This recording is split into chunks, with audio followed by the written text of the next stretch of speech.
Hey, what's up guys? In this video, I'm going to show you how to reset your TPMS calibration on a 2026 Honda CRV hybrid.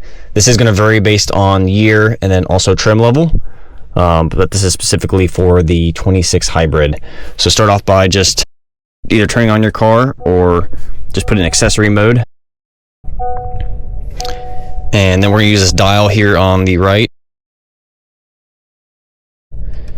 And we're going to scroll down till it says vehicle settings.